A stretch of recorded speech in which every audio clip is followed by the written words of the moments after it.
Hello and welcome to Stories, the True and the Fictional. Today we have a guest from the UK, I believe. Yes, UK, yes. Manchester. Someone from the, it'd be the past now. Yes, I'm technically the Friday night over there? It's Friday night, isn't it? Yeah, it's the 18th still here. Ooh, okay, so the winning lotto numbers for Saturday morning are 7, 13, 12, 27, 93. Oh God, I could definitely use those lotto numbers. Definitely. Well, thank you for coming on, Rebecca Cassells. Is that how you pronounce your name? Yeah, Cassells. Yes. Like the building, but not spelt the same. Yep. All right. Well, just to get us started, you want to tell us a bit about yourself? Yes, I am a full-time working mum of 3. So during the day, I look after my kids, I clean the house, I do all the things that normal moms do, but then I go pick up my kids, then I come home, and then I actually start work as a emergency care coordinator for Manchester. And then I finish at like 11, and then I indulge in my hobby, which is writing, which is a very, very recent development. I never thought I would be an author, ever. So, yeah, this is exciting. Very exciting. It sounds like caffeine would be your friend. Yeah, it is a problem. Yeah, I think if I was ever to have a sponsor, it would be Nescafe or Coca-Cola. Yeah. They would definitely. Yeah, I can tell you now. There's definitely a couple of cans. There you go. Coca-Cola, if you are watching, please send us an email at stories or whatever our email address is. I always get it wrong. Now you say you're an emergency care coordinator for Manchester. Is that like your emergency lines where people call when they have an emergency, or how does that work? Basically, I work for an at-home care company. Okay. Now, obviously, in this country, more and more of our elderly population are wanting to stay at home rather than go in care homes, and we provide the care for that. Okay. Now, I'm the one that deals with the emergencies that our carers come up against. For example, finding someone passed out on the floor, or wrong medication given, anything along those lines, or a care coordinator phoning in sick very last minute. I have to try and find cover for that. It's something that is. I used to be a carer myself, but due to a abdominal injury, I can't do it anymore. So this is the next best thing for me. I used to work in a dementia care home, so it's something that's close to my heart. Yeah. So I didn't want to leave the profession, so I found a way around it. It must be very rewarding and obviously probably a little bit frustrating at sometimes. You obviously have to be under high pressure. It gets very frustrating, especially with everything that's happened the last 2 years.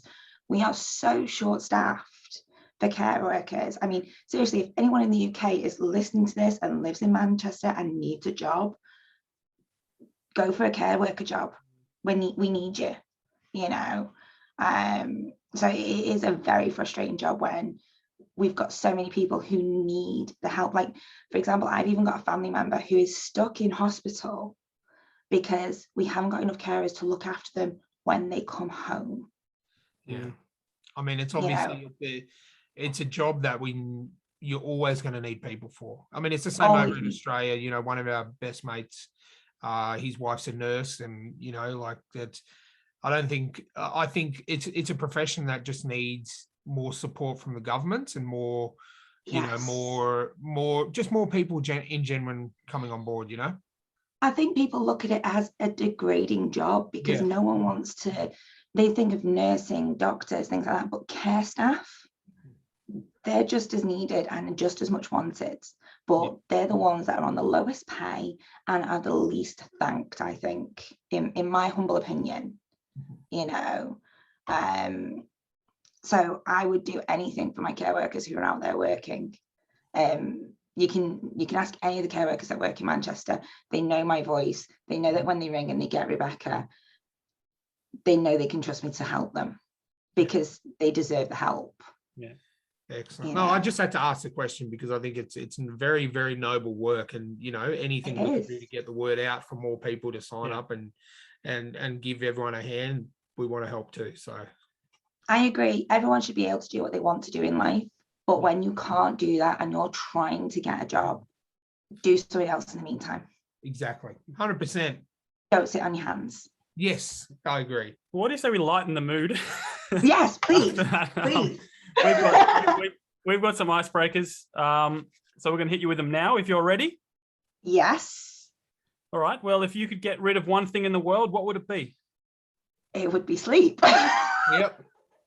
I wish I could do that too. That's you're the second person to say that. I know. Me and your last guest pretty much agree on this. The 3 or 4 hours sleep I do manage to get every night is a complete waste. I could get so much more done in those 3-4 hours. 100%. And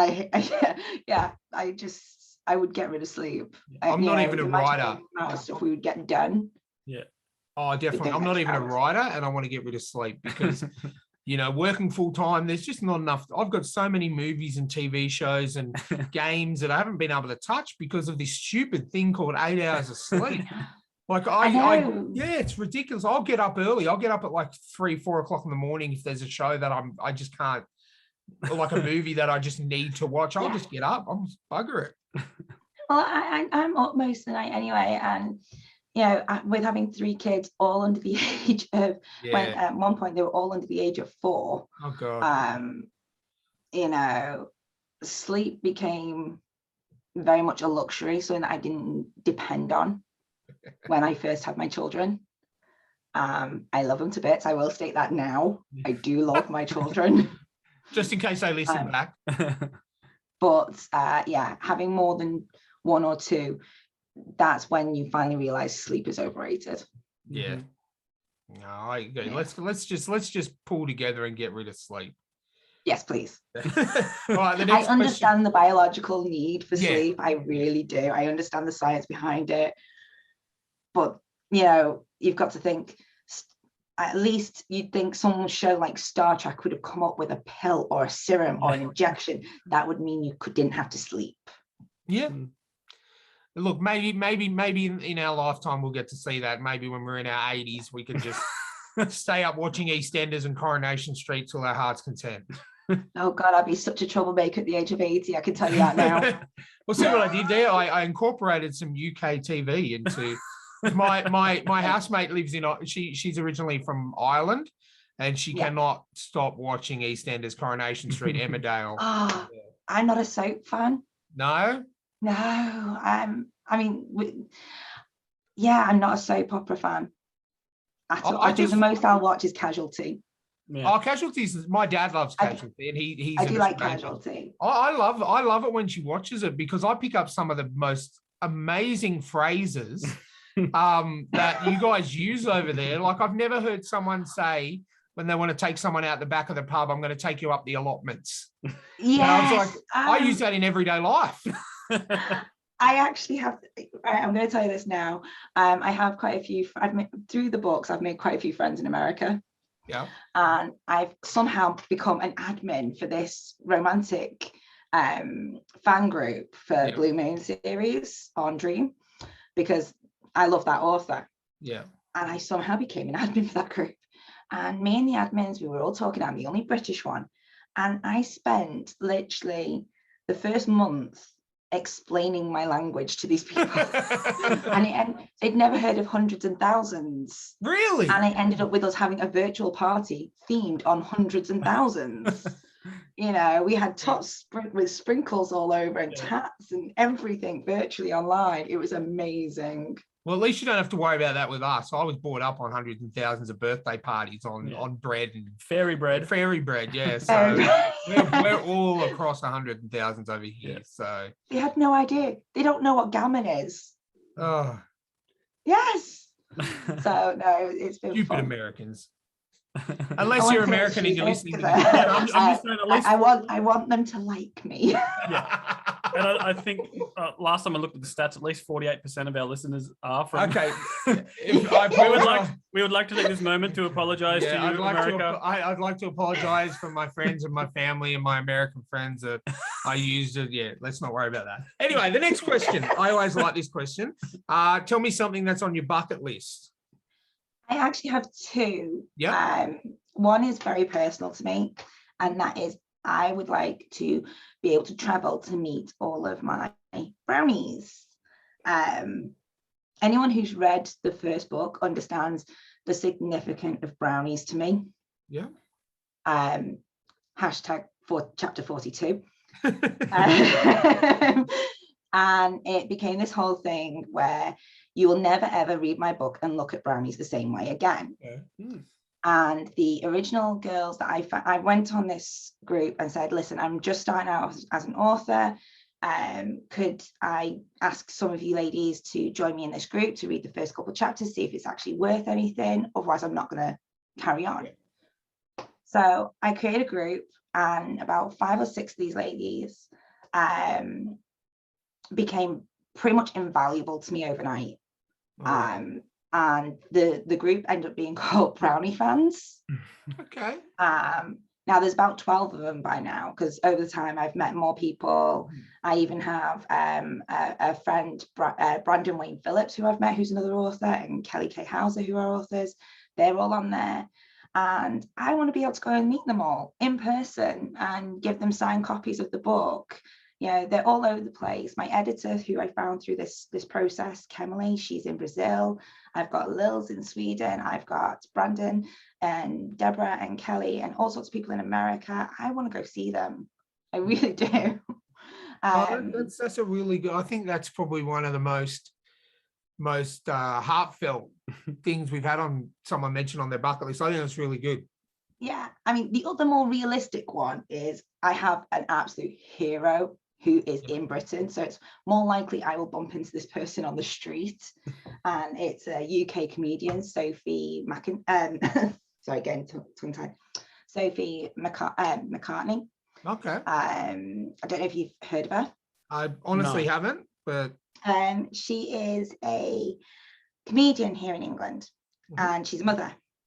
And she is basically my hero. You know, she knows what it's like to be a struggling mom, and she makes us feel so much better about it through her comedy and the videos she has on Facebook. She's amazing. Now, she just released her first book on the 8th of February. Yeah. And it is already #1 in the Times bestseller list. Oh, wow. For her first ever book. Wow. You know, she is my hero. So if I ever bump into her in the streets, because she doesn't live that far from me, really, I would love to buy her a coffee, you know, and just pick her brain for an hour, because she's just an amazing woman. That's a good one. I was going to say we'll give her a plug, but if she's #1 on the New York bestsellers list, I don't think she needs it at the moment. I would love to give her a shout out anyway, because I think she's just an amazing woman and a great advocate for mothers out there who she has no filter, and it's brilliant. And what's the book called? It's called Tired and Tested, because that is actually her Facebook page, Tired and Tested. And it's basically about, you know, her and everything that she comes across. It does have some sensitive topics in it, but it's sensitive topics for women that need to be said. Yeah. You know, but she makes us all feel so much better. Oh, well, that's what you want. If you can relate to a book and you can get something out of it, I mean, that's a winning combination already. So yeah, there you go. So she's just got some free plugs on your episode. Yeah. So there you go. If there's a sudden spike in her sales, she can send us a bit of a what do you call it? A commission, cash. Yeah. Maybe. Cash, you never know. You never know. All right. This is the question that Ryan like he basically says he will judge. I will judge you. He will judge. As you'll get to know from the interview, I pretty much don't like. I'm a lovely person, and I'm not trying to toot my own horn, but I don't really have a filter. I don't really. I'm not worried about cancel culture and all this kind of stuff. So I will judge you on your answer to this question. Okay. So what? I'll ask it, and Jamie can jump in on the next one. Tell me, in your opinion, what is the greatest sitcom of all time? Red Dwarf. Okay, I'll take that. Red Dwarf. It's hands down my favorite, which is kind of weird because growing up I was banned from watching it. Yeah. And that just made it even more exciting to watch. Yes, because my sister watched one episode once and had a nightmare, and that was it. It was banned from my house. So I never actually got to watch it until I met my now husband. Yeah. And when he found out that he's ex-media student. Okay. So if he finds out you've not watched something, it's, oh my God, we're watching that. Yeah. Same as me. I'm the same. Yeah, 100%. I feel sorry for anyone who's not watched Black Hawk Down. Oh, yeah, good, great movie. If you've not watched that, you are watching it once with him and then once again with him, so he can tell you little random bits about the ammo, about the guns that they're using, about everything. Well, we have to watch it because it's got one of our own, Eric Banner, isn't it? Eric Banner's in that. So yeah, Eric Banner. We have to support. But Red Dwarf, when he made me watch that, I got so hooked on it that we binge watched the entire box set within a couple of weekends. And I even met the cat. Oh, nice. I've met the cat. He was an ambassador for a company I used to work for, Danny John Jules, for motorcycling. And he was so funny. And I said, I feel so bad for my husband because he's a massive fan of yours and he's not here. He went, get him on the phone, get him on the phone. So I rang my husband and said for him to speak to the cat. No, he didn't answer. Oh. So my husband's got a voicemail saying, man, it's the cat. How dare you not answer this phone call to me? Oh my God. That's amazing. It was a good day. I will answer every call on my phone just in case one of my friends meets one of my heroes. Yes. It could be someone, trying to sell me gold from Nigeria, but I'll still answer it just in case, And of course, I'm from near Liverpool. Yep. So I've got to love the Craig. Yeah. And who doesn't get the Arnold Swimmer song stuck in their head when they hear that? He's Arnold. You can't not get that stuck in your head when you watch it. Look, that answer, I'd just like to let you know, is acceptable. So thank you will goodness. be welcome back on our show. Thank goodness. If you'd gone and said something, I don't know what. There's not much I don't like at the moment, but I could have said Grace and Frankie because that is one of the more recent sitcoms. I haven't seen it. I know it's on Netflix at the moment, but yes, I love it. It's so poignant and it just had me in stitches. And the weird thing is, two of my children, one is called Grace and one is called Franklin. Oh wow. So I have a Grace and a Frankie. Oh, there you go. Yeah, look, it's on my list because I have seen it and I have read, it keeps popping up as recommendations because I'm one of those people who actually will hit the like on Netflix if I like something because I want more good stuff. And I'm a massive Ricky Gervais fan. So obviously I love my British comedy. No. Okay, sorry. Yeah. I'm not a massive Ricky Gervais fan. That's okay. Because I've witnessed my dad trying to recreate his Office dance moves. Okay, that's fair enough. That's scarring. Yeah, no, that's fair enough. But I do love my British comedy. So I've watched, and as I said, my housemate watches all the EastEnders, which I consider comedy, to be honest with you. EastEnders, Coronation Street and Emmerdale. But yeah, look, my dad's a massive British TV fan. He loves Doc Martin and all those kind of things. So I've kind of grown up with all that. So no, very acceptable answer. You've been brought up with a good role model then. Yes. Oh, definitely. 100%. All right. Moving right along. Now, I won't judge you on this, but if you have a bad answer, it may result in death. Yes. Just saying. Yeah. Zombie apocalypse plan. Do you have one? Okay. I'm not allowed to have an apocalypse plan. Okay. Interesting. I'm not allowed. Right. If there's a zombie apocalypse, for one, it would be my biggest fear come true.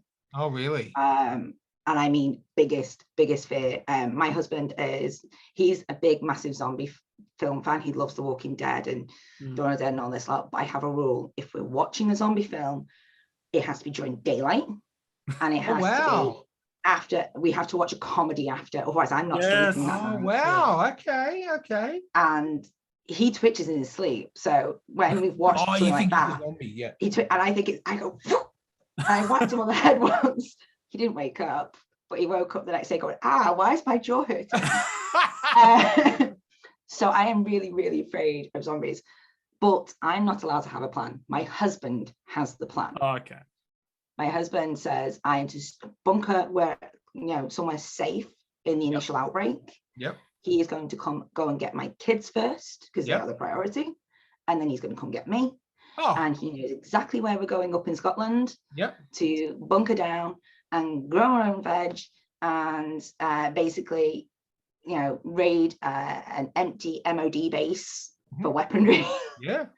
So yeah, I'm not allowed to have the plan. He does, thank God, because. Well, then you don't have to think about it. Yeah, zombies are. I have to tell you this story because I think you guys will appreciate this.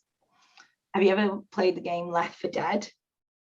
Oh yeah, I have. Yeah. Left 4 Dead. Yeah. There's an achievement on that. Yeah. Where you have to kill so many millions of zombies. Yep. Okay. Now my husband wanted to achieve that, and he found a trick where you step through the safety door, trigger something called a boomer. Okay. And then run back in the safety door, and it just hurls all these zombies at you again and again and again, and you just melee them through the window without getting harmed. So he decided it was a really smart idea to rig his controller up with a strap so that the button for the melee was pressed down and leave it overnight. Nice. Now, nice. He turned the volume off on the Xbox, but not the speaker system. So at 3 a.m. when the Xbox reset, I woke up to the sound of zombies in my living room and the various special zombies making their noises, and then eventually the witch character going like that. Oh my God, I wanted to kill him. I was going to say, did he wake up with a lot of bruises that morning?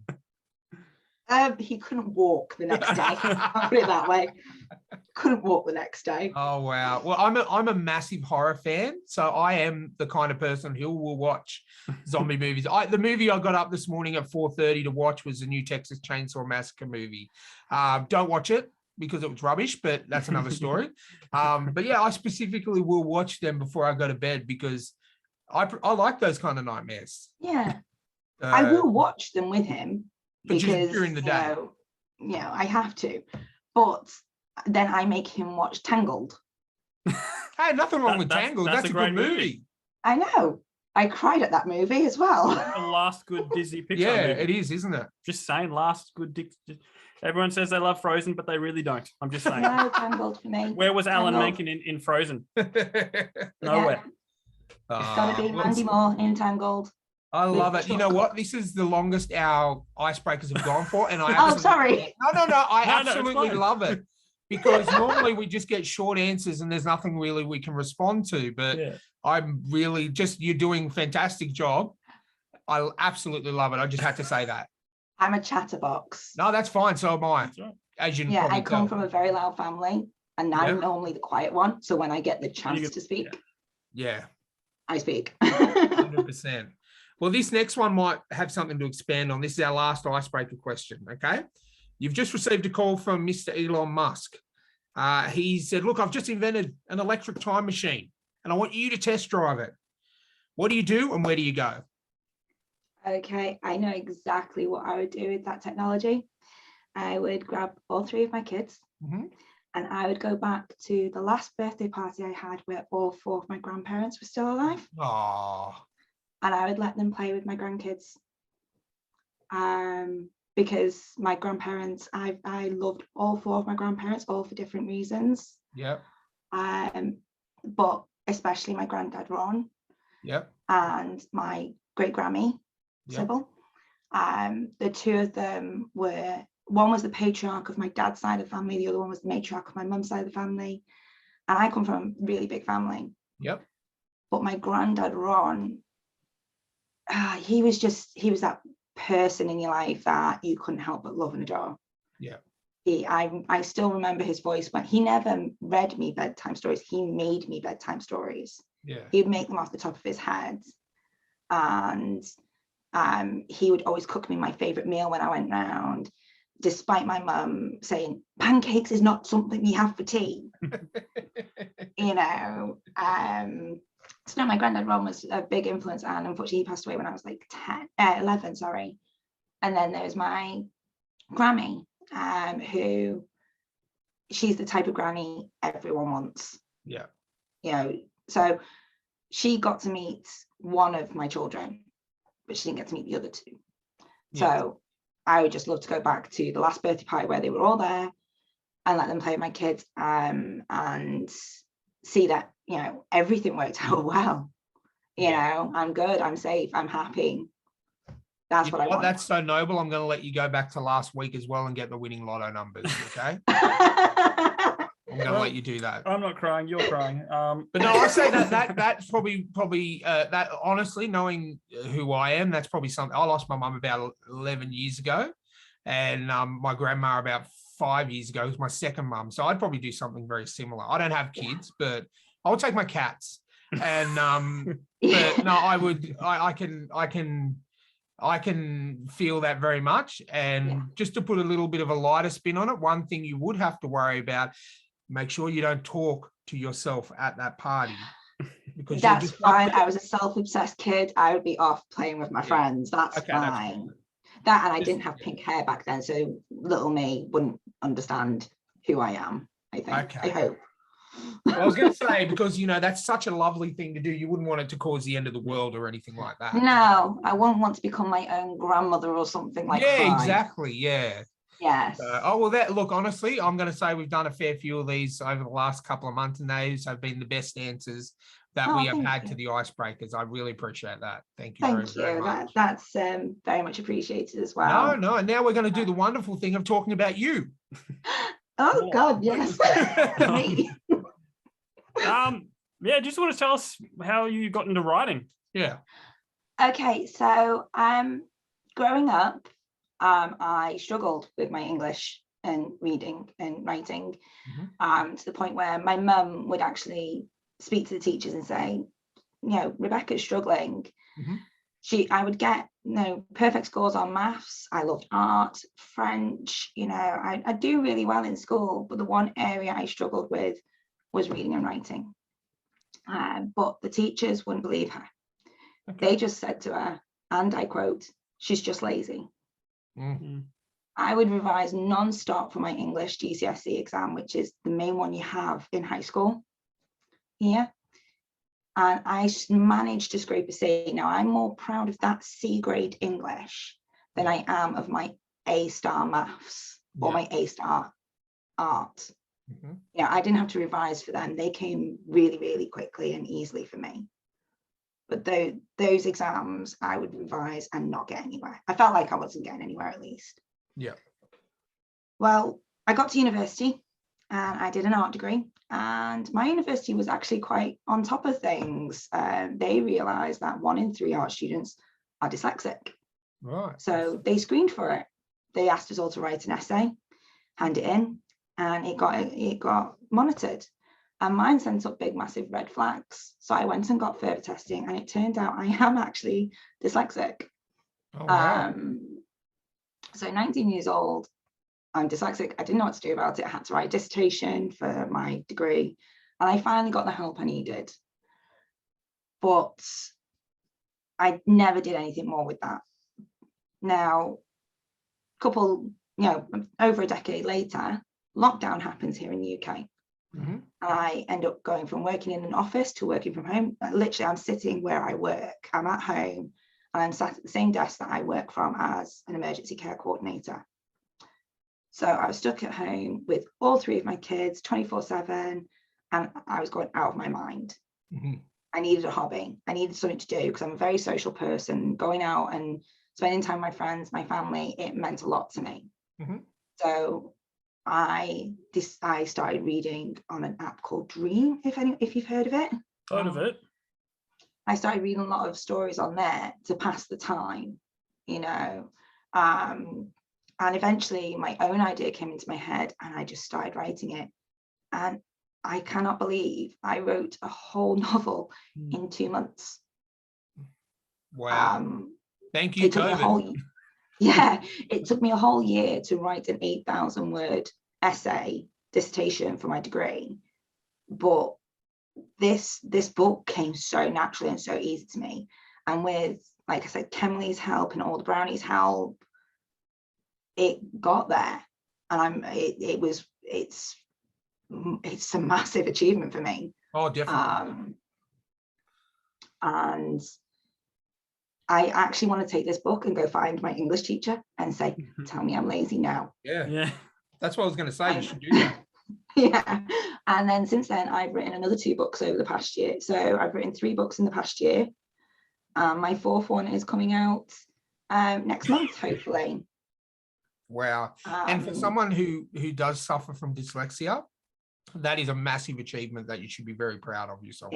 I really am. Yeah. I mean, I will put credit where credit's due. Kemley, my editor, puts in a lot of work, but she has also become the English teacher that I never had. When she's editing it, she's showing me my mistakes and she's explaining them. And I've become, you can tell the difference from the first book to the 3rd book in the writing, because she's showing me finally and done it in a way that I understand. Yeah. So that helps a lot. It sounds like you've got a really good team. I do. Yeah. They're amazing. I'm even starting a collaborative work with one of them, Brandon. Because I write primarily female romance novels. Yep. And they're all about werewolves, and it's spicy. Hence why people say they don't look at Brown the same way after chapter 42. Oh, okay. Chapter 42. I'll write that down. So Brandon is also a very unique writer. He writes female romance novels, but from a male perspective. Oh. And it's a male perspective that I think has been lost, and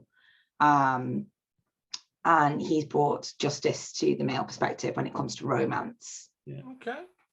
So we decided to collaborate, and he's going to write all the chapters from the male perspective, and I'm writing all the chapters from the female perspective. That's cool. I like that idea. Yes. So it's going to be a chapter from me, a chapter from him, and so on and so on and so on and so on until we reach the conclusion.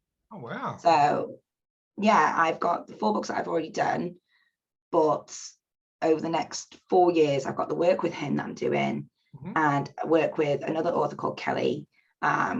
She's also going to come in on the collaboration as well. And then I also have outlined for another 15 books as well. Wow. Oh, wow. You're a very busy person. Yeah, I have this nasty habit of creating a side character in my book, but then I won't stop thinking about that character and I'll create a whole story for them. Okay. Well, speaking of obviously your books, what made you decide on werewolf romance? Okay, I hated Twilight. Okay. Again, my level of respect for you has just gone back through the roof. Yeah. I felt don't like Jacob? Not at all? No. Not even a little bit? No. No, good. No. Gave him a chance. I read the books. I watched the movies. No. No. No. I'd rather have Alcide Herveau from the Sucky Stackhouse novels. Oh, yes. Yes. Oh, okay. Seriously. Alcide Herveau. That's one series of books I have read from beginning to end. Yeah. Well, Ryan likens your answer there. Oh my God. Okay, yeah. We'll edit that bit out. Don't worry about that. I'm not a Bill fan in the Sucky Stackhouse novels. I don't think. Have you watched True Blood, Jamie? I love it. I love it. Absolutely love it. But the series didn't do the book justice. No, not at all. I've only read the first 2 books. Because I'm way behind on my reading as well as everything else. But no, I absolutely, yeah. Oh, look, seriously, preach. Yeah. So I think the character Alcide Herveau in the Sucky Stackhouse novels was given severe injustice. Yep. So I decided to give that justice and create a universe surrounded by werewolves. I love werewolves. It's just for me, the epitome of manliness. Yeah. None of this mamby-pamby. Oh, sparkly vampires. No. Then what did you think about Hugh Jackman, our beloved Hugh Jackman, as a werewolf in Van Helsing? Okay, I can see it, but Van Helsing. How do I say this without sounding really no, it's not a great movie. Look, it's not a great movie. It's not. Well, but it's Hugh Jackman can carry off a werewolf. Yes. He can. But I don't like anthropomorphized werewolves. All right. Yeah, fair enough. Okay. I mean, look, Joe Manganiello in True Blood, man, seriously, like I don't know if you've realized I'm a gay man, and Joe Manganiello, LC, come at me, brother. You know, see, like this thing. If any, I have to say this, Henry Cavill though. No, don't even get me started. I'm straight and whoa. Yeah. That's one thing me and Jamie agree on in terms of man. So anyone who's reading my books, they need to imagine the main character, Damien, as Henry Cavill. Okay, all right. I'm doing it now. Yeah, or Elijah from Originals, whichever one you prefer. I haven't watched I'm not a Vampire Diaries Originals fan though. That's the only vampire thing I like. Okay. All right. Okay. And Mm, our mutual friend Chris absolutely loves it. We're convinced it's because of the hot women in the show, but he actually has watched all of it. So there must be something in there. But I've watched all of it. Yeah. And it's Elijah. Okay. So then what would you still on the subject of werewolves, what would be your the best film TV version that you love the most? There's a film that I love called Blood and Chocolate. Okay, I haven't seen it. It's not a well-known one. Okay. But it's the one that I watched, and it's the one that made me fall in love with the genre. Okay. So what's that one called again? Blood and Chocolate. Okay, I'm going to see if I can And track it's it got down. the actor who played Will Graham in the Hannibal Lecter series. Oh, yeah, I know. I don't know his name, but I know who you're talking about. Yeah. In the TV series Hannibal, yeah? Yes. Yeah, okay, I know him, yeah. And I just felt that is like a go-to movie on a rainy, windy day for me, which, today, considering we've got Storm Eunice over us at the moment, I'm surprised I'm not watching it now. Excellent. Oh, no, I'm going to check it out. I'm going to suss it out because I like it. Like I've only recently discovered, I grew up on the Teen Wolf movies, which are, they're just classics in their own, but I've recently discovered the TV show. I don't know if you've seen any of that, which is actually quite surprisingly good. I've been told to watch it, but I haven't yet. Well, Tyler Ocean's in it, and for you and I, we'd watch that just for him. But it's good. I will be honest. My TV watching has gone down dramatically in the last year because of the writing. Because you've been writing books. You've got better things to do. I know. My poor husband. He's such a snuggle bug. And he's like, when are we going to snuggle on the sofa and watch something? We've not watched X, Y, Z yet. And I'm like, I'm sorry, but I really want to get this chapter done. But what you say is, you say, look, I'm trying to make us a living, honey. I know. I'm making dollars on these books. Yeah. What do you want? Do you want to live in a big mansion, or do you want a bit of snuggles? I can actually see you snuggling on the couch, and then you pull out your laptop. Yep. I have done that. I have done that.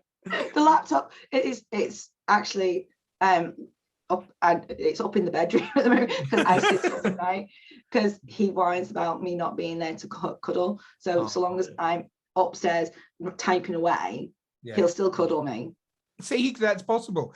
He can just sort of like maneuver himself so it doesn't bother you with the laptop. See, that's support there in itself. Until the snoring kicks in. Yeah, okay. Then you just have to. So Rising Dawn is the series. Yes. At the moment, there's 3 books out. Am I correct in saying that? Yes. So do you want to give us a bit of a breakdown of the series? So Sparked Revolution, you're following the story of Holly and Damien. And it's where they're both forced to spend their summers together growing up. Yep. Okay. And it turns out they are fated mates, but only Damien figures that out when he turns 18. Okay. Because Holly doesn't turn 18 until the end of the summer. Okay. So he's going to try and spend the summer wooing her after a lifetime of being basically horrible and, boyish around her. Yeah. But obviously, she figures it out. They do fall in love naturally without the fated mates being, prevalent.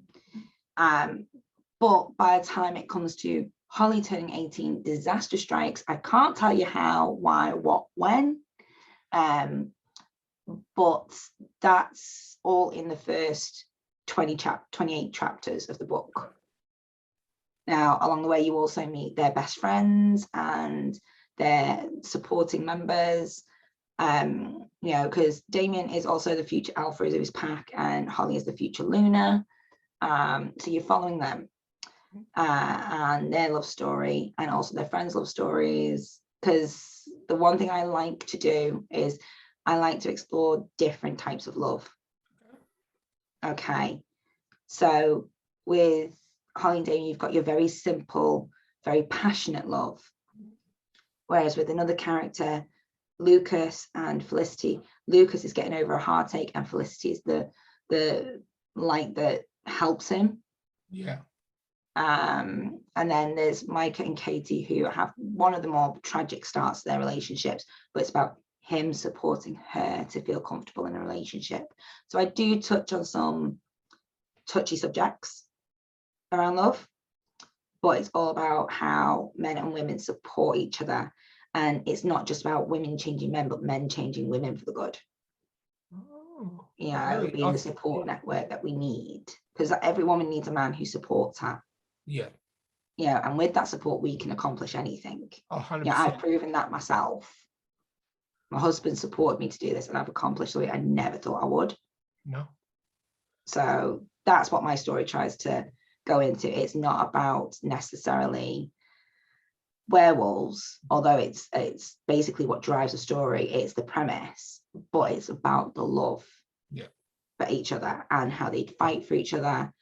And then the second story goes into even further about how Holly and Damien discovering their true destiny with each other.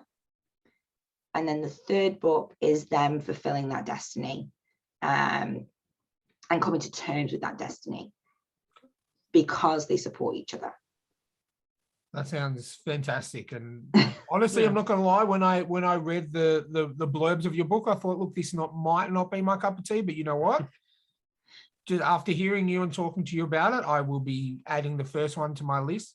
Thank you. And he'll be able to get through it even more, visualizing Henry Cavill in there. And yes, it's got to be Henry Cavill and the lead actress from a series called Reign. Okay, look, what I'll do is for you, I'll cut out a picture of Henry Cavill and I'll put it right in my reading area. So I'm just visualizing even more. That'd be fantastic. No, look, it actually has really, I'm not a massive romance person, I love a good love story, but I mean, you know what, Twilight, same with you, Twilight ruined that kind of thing for me. Yeah. I mean, there is action in these stories. And I swear to God, I have received video messages from girls in my brownie group crying their eyes out because of what I've done to characters. Oh, okay, excellent. Well, that's another hook. It's got me even further. So yeah, I'm not exactly afraid to do the harsh thing. Excellent. Yeah, because it needs. Because not everyone lives happily ever after, and the story, not everyone does. The story doesn't call for that sometimes, I mean, I have created loads of spin-offs in my head, and I have something called the book vault where I write them all down. Mm-hmm. But if I'm completely honest, this next book that's coming out next month has a special place in my heart, because this next book is centered around a character I didn't know I was going to add to the story in the first book. And she was supposed to be a villain. Okay.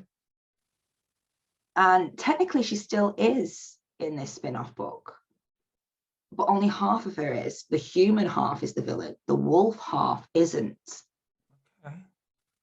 Okay, because in my stories, the human and wolves inhabit the same body. Yeah. So it's two souls in one body. Oh, okay. That's cool. Okay, so for example, Damien, the main character, can talk to his wolf Alistair in his head. Yeah. And when Alistair needs to come out, he pushes through and forces the change. Ah, Well, that's different. That's See, like that's Hulk. another grasping straw, because Yeah. I haven't heard of that ever happening before. Yeah, so all my characters have another voice in their head as like a guiding spirit. that's Telling them cool. when they're being dicks and when they're being, idiots. And in this circumstance, this character, the human made a massive mistake at the beginning of the first book that impacted her wolf. Yeah. And the fourth book is about that wolf finding her peace. Excellent. Okay, no, okay. Well, you've got me, okay? You don't need to get me anymore. I'm really glad we had this chat, because now I definitely will be reading your book and be jumping to the front of the queue, I think. Oh, thank you. You're welcome. Very well. It's available on Kindle Unlimited if you've got that, the first book. Yes, I do. Yes. If not, it's all on Amazon. You can actually get it on ebook and as paperback.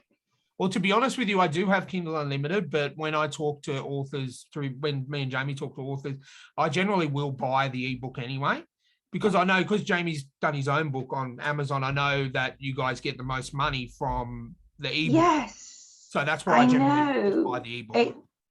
It's so nice when people send me pictures of them holding my book. Yeah. Going, look what arrived today in the post. But I don't think people realize with the printed editions, we only get the profit after the cost of printing, and Amazon have taken their cut. Yeah. Well, so if I charge £9.99, I'm only getting £1.60. Yeah. And that only works if you're a bestseller. Yeah. And if I'm charging £6.99 on an ebook, I get 70% of that. So that's over £4. So I don't think people realize. Yeah. For self-publishers on Amazon, yes, it's great that you buy the physical copies. I love it. But when we're trying to make an income. Yeah. Well, I actually found that, like, I went through Ingram Spark as well, just because their printing prices are a lot lower. So I printed like, I think about 40 books for myself, because my book actually looks better in your hands, but I make more money. Yeah, I make more money that way now, because, I'll just get a stack and sell it to people on the street kind of thing. Yeah, I mean, a lot of the authors I've met are authors for that app I mentioned, Dream. Yep. And slowly but surely they are all converting over to Amazon, because Amazon is also, you maintain your rights to your story, which is why I picked them. Mm-hmm. This is my first start out as an author. I wasn't willing to give up the exclusivity to my books. So that is why I chose that platform. I wanted to be able to keep the rights to my books to myself. I didn't want to sign them away and not be able to, switch them or do what I want with them or make edits to them at a later date. Because I am new. I have made mistakes in my books. I'm very aware of that. But I'm not willing to sign it away yet. No. And that's why I chose Amazon. You shouldn't have to. It's mine. Yeah, and look, to be honest with you, it suits me better with ebooks, because I'm a digital reader. Like, I still have certain hardcover books, but I'd much rather take my iPad away, which I've got my Kindle app on. If I'm going away, I've got 1,000 books on there, you know what I mean? And I'm not lugging around a suitcase full of books. Well, Kindle for me is a big thing, because obviously you will understand as dyslexics, it makes it so much easier to read. We can change the back color to that off-white yellow color that we need. We can enlarge the text. It's fantastic. And I've actually carried that into my paperbacks. My paperbacks are of a size that is dyslexic friendly. Oh, excellent. It's not the small normal size that you get. It's the actual bigger size. Oh, great. With the bigger font for people who find it difficult to read. There you go. And look, you wouldn't have known to do that if you weren't dyslexic yourself. So, there's going to be a lot of people out there who are going to be thankful for that, because you know, yeah, it makes their life a hell of a lot easier. There's only 2 people on this planet who are never allowed to read my books. Is that your husband? No, that's my parents. Oh, because it's steamy. It is steamy. My dad has bought them, but he under the promise that they are to sit on a shelf and collect dust. You know what? One day you're going to get a phone call and you're going to go, darling, what's happening on page 42? Would you like to explain chapter 42 for me? Yeah, I dread the day that he actually opens that book up. I mean, my sister has read it, and that was weird. And also several of my cousins. That took a lot. I people say to me, why didn't you use a pen name? I'm like, because this is something I'm proud of. Yeah. I want my name on it.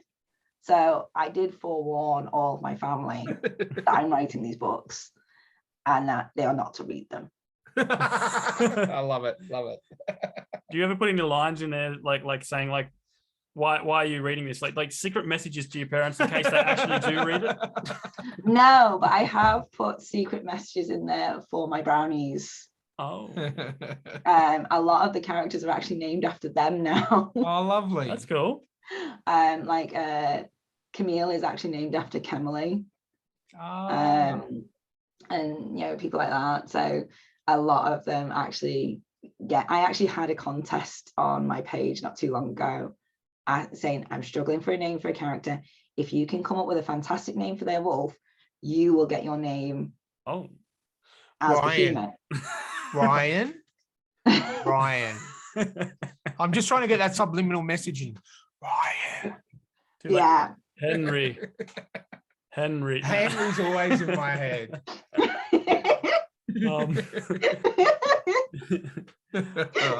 Well, before we wrap up, do you just want to give any advice to any authors or upcoming authors or people planning on publishing their own stuff? Beat the fear, go for it, do it. There will be people out there who don't necessarily like your work, but don't let it stop you. And make sure that when you're fighting all those negative thoughts and feelings, you've got people around you that help support you. I know I've harped on about them all the way through this conversation, but the girls and Brandon, I don't think I would have got that first book published without them. I honestly couldn't have. So Kemily, Liliana, Angela, Holly, Deborah, Kelly, Brandon, Cindy, Katie, you're all amazing. I love you all to bits. And the next book is for you guys. Oh, that's... they've supported me. And you may need to make sure they download it, because that's, I think, 1, 2, 3, 4, 8 downloads. We'll get more. So make sure they download it so they can hear how thankful you are. They all get it for free because I set up private Facebook page just for them. And as I write the chapters, they get them. And they tell me whether or not I'm making sense or whether or not it fits. That's their role. So they basically get the raw version of the story without edits, without Kemily going over and spell checking it. They get raw Rebecca. Oh, wow. And they're still angry with me for deleting a certain chapter before they got to read it.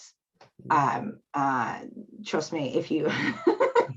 I ended up in hospital when I was writing the first book. I was in so much pain, I was on morphine. But I did get my husband to drop off my laptop, and I did try to write a chapter, and somehow the main character's wolf became a whole separate being somehow. Okay. And it didn't make sense. And I read it the next day after I come off the morphine. I went, what the? And I deleted it, but not before I told them what I'd written. And since then, they've been nagging me to recreate it. I went, well, I've not been injured enough to go into hospital again. Now, that's a path you don't want to head down on, relying on morphine to write good chapters. I know, and very expensive. I won't do it. Yes, so I'm not that type of writer. Excellent. So- Well, we'd just like to say thank you so much, Rebecca, for jumping on and having a lovely chat with us. But before we go, the most important thing, you've said you can buy your book on Amazon. Yeah. Tell us about your socials, your websites, everywhere and anywhere where people can buy your book. Okay, so I do have a Facebook page, Rebecca Cassells Stories. You can hit on there for any updates as to upcoming books and little bits about what's going on behind the scenes.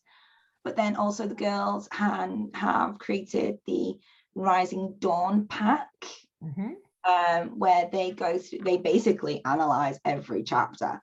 Oh, wow. And they make it fun. They start the discussion, and they also help people who might find certain topics, touchy. Yep. So there is the support, if you find a certain chapter, has hit you really hard, there is people there for you to talk to about it. Oh, that's lovely. So we do have the Rising Dawn pack, and I will soon be having a website. It's not up yet. My husband's designing it. So there is that as well. That's coming soon. Well, it's been an absolute pleasure talking to you today. Thank you for staying up late with us and not giving up an hour's worth of your writing time with us. But we would love to have you on in the future. So maybe, after the next book's been out for a little bit, or when you're doing that collaboration, I'd really love to find out more about that. So we would love to have you back on. Obviously, I'd absolutely love it, you guys. Thank you so much. Very, very welcome. And thank you everyone for taking the chance on me. Thank you so much. And I guess we'll see you next time, listeners. See you next time. Hey, thanks for watching. If you like what you saw, please remember to hit like, subscribe, and share. And if you're after some more interesting content, then please check out our podcast, Stories, the True and the Fictional. And lastly, if Emu's writing war correspondence sounds like something that you'd be into, then please grab a copy of my book, Letters from the Emu War, based on a true story. You can find it on Amazon, Barnes & Noble, Fishpond, and many, many, many more.